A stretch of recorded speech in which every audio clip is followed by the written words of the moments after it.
மழை கவிதை கொண்டு வருது, யாரும் கதவடைக்க வேண்டாம். ஒரு கருப்பு கொடி காட்டி யாரும் குடை பிடிக்க வேண்டாம்.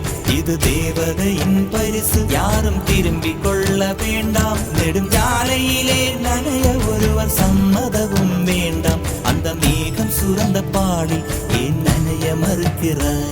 நீ வாழ வந்த வாழ்வில் ஒரு பகுதி இழக்கிறாய்.